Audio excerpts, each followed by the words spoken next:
تستغربش ان ربنا يقول في الحديث القدسي: من عادى لي وليا فقد آذنته بالحرب، اعلنت عليه الحرب. فانت تقول بينك وبين نفسك: معلش حضرتك هتحارب مين؟ هيحارب واحد كان بيأذي واحد من اوليائه.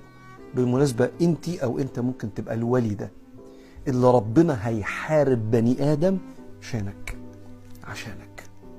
ودايما لما تتأمل كده في اغلب صفات اهل النار اللي هيخشوا النار، غالبا هم ناس اذوك. يعني انت ربنا خلق الجنة عشانك وخلق النار عشانك، عشان محدش يظلمك.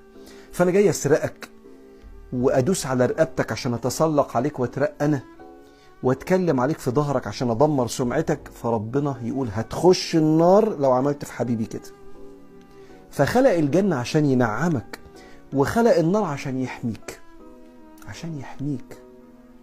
فانت حاجة كبيرة قوي قوي، يمكن انت ما تعرفش.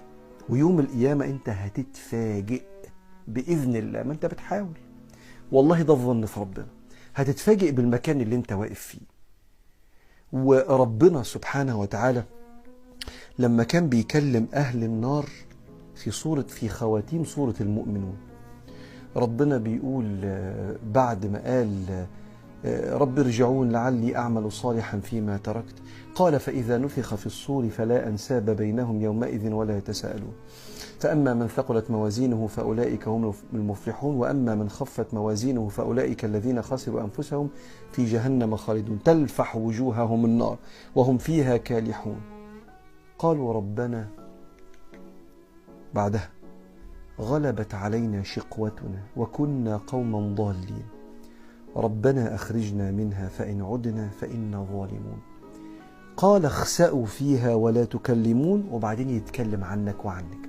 اخسأوا فيها ولا تكلمون إنه كان فريق من عبادي يقولون ربنا آمنا فاغفر لنا وارحمنا وأنت خير الراحمين فاتخذتموهم سخريا حتى أنسوكم ذكري وكنتم منهم تضحكون إني جزيتهم اليوم بما صبروا أنهم هم الفائزون.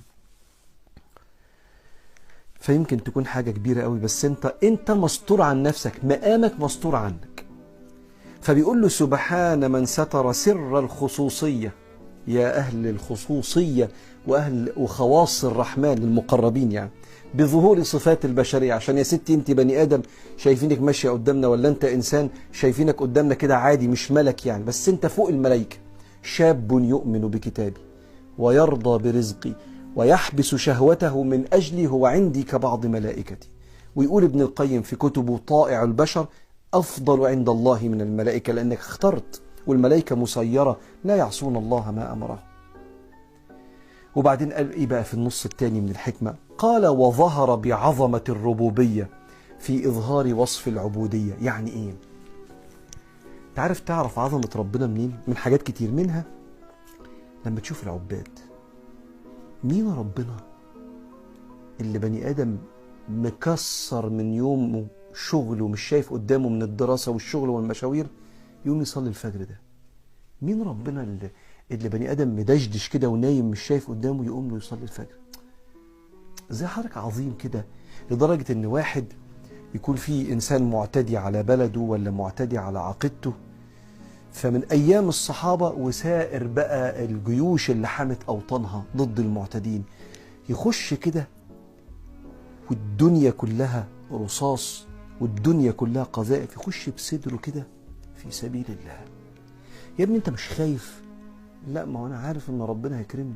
والنبي قال لنا زمان عليه الصلاة والسلام لا يجد الشهيد من مس القتل إلا كما يجد أحدكم من مس القرص.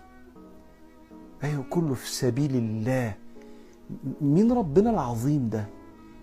ظهر بعظمة الربوبية في إظهار وصف العبودية. إيه الناس اللي بتضحي عشان ربنا؟ أما ربنا عظيم قوي. لما تشوف الناس بتحب ربنا إزاي تظهر عظمة الربوبية. ايه البني ادم ده اللي حاطط ايده في جيبه وطلع جزء من شقة عمره اداه لواحد ما يعرفوش، اسمه فقير ولا مسكين؟ انت يا ابني متعلق بربنا ازاي كده؟ ده ربنا عظيم قوي لدرجة ان القلوب متعلقة. تستغربش ان ربنا يقول في الحديث القدسي من عادى لي وليا فقد آذنته بالحرب، اعلنت عليه الحرب. فانت تقول بينك وبين نفسك: معلش حضرتك هتحارب مين؟ هيحارب واحد كان بيأذي واحد من اوليائه. بالمناسبة انت او انت ممكن تبقى الولي ده اللي ربنا هيحارب بني آدم عشانك. ودايما لما تتأمل كده في أغلب صفات أهل النار اللي هيخشوا النار، غالبا هم ناس أذوك. يعني أنت ربنا خلق الجنة عشانك وخلق النار عشانك، عشان محدش يظلمك. فأنا جاي أسرقك وأدوس على رقبتك عشان أتسلق عليك وأترق أنا، وأتكلم عليك في ظهرك عشان أدمر سمعتك. فربنا يقول هتخش النار لو عملت في حبيبي كده. فخلق